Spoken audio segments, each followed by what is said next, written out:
Hello everyone. तो जैसा कि मैं 1 मिनट में दिन भर की खबरों पर चर्चा करती हूँ, तो आज जो 12 फेब का करंट अफेयर जो एग्जाम के पॉइंट ऑफ से बहुत ही इंपॉर्टेंट है, वो मैंने रिटर्न में अपलोड कर दिया है। तो आप लोग मेरे इंस्टाग्राम आईडी पे और यूट्यूब चैनल पे जाके विजिट करके देख सकते हो जो मैंने अपलोड किया है 12 फेब का। अब मैं डेली ऐसे ही करंट अफेयर्स रिटर्न में अपलोड कर दिया करूंगी। इसके अलावा कुछ ऐसे इंपॉर्टेंट्स बातें होती हैं जो कि हमें पता होनी चाहिए, एग्जाम के पॉइंट ऑफ से भी अच्छा होता है और हमें पता भी होना चाहिए।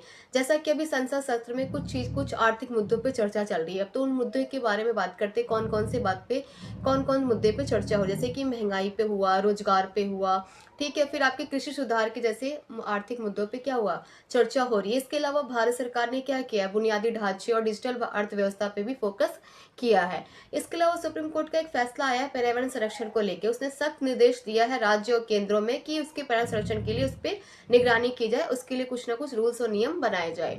ये तो हो गया सुप्रीम कोर्ट का फैसला। इसके अलावा आपके भारतीय रिजर्व बैंक के अनुसार, रिपोर्ट के अनुसार क्या हुआ, यूपीआई के लेन देन में वृद्धि दर्ज की गई, मतलब इसमें वृद्धि ज्यादा आई है। जिससे क्या होगा, डिजिटल इंडिया अभियान को और भी क्या मिलेगी, इससे मजबूती मिलेगी। तो ये तो हो गया राष्ट्रीय स्तर पे चर्चा कि किन मुद्दों पे आज चर्चा की गई है। इसके अलावा चलिए अंतर्राष्ट्रीय स्तर पे हम बात करते हैं। तो अंतर्राष्ट्रीय स्तर पे जैसा कि भारत और अमेरिका के बीच रक्षा और टेक्नोलॉजी सहयोग के ऊपर उच्च स्तरीय क्या वार्तालाप जारी है, जिससे इंडो पैसिफिक क्षेत्र में क्या होगा, रणनीतिक क्षेत्र क्या होगा, बढ़ावा मिलेगा। ठीक है, रणनीतिक साझेदारी में।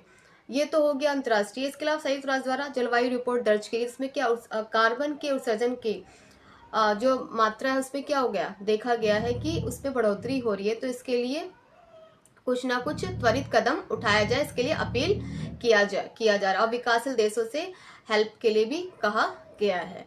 तो ये तो हो गया आपका अंतर्राष्ट्रीय चर्चा और राष्ट्रीय स्तर पे चर्चा। तो ये सिर्फ चर्चा जो आज दिन भर में की गई है आपके संसद में या अंतर्राष्ट्रीय स्तर पे, ये बताया है। इसके अलावा जो फैक्चुअल्स क्वेश्चंस और जो भी आपके पूछे जाएंगे, एसएससी एग्जाम हुआ या आपकी कोई भी स्टेट लेवल एग्जाम्स हुए, रेलवे एग्जाम हुए, उसके लिए मैं रिटर्न आज 12 फेब का करंट अफेयर्स डाल दिया। तो प्लीज आप जरूर देखना। तो आज के लिए इतना ही, फिर कल देखते हैं कल किस मुद्दे पर चर्चा हुई और कल का करंट अफेयर्स। धन्यवाद।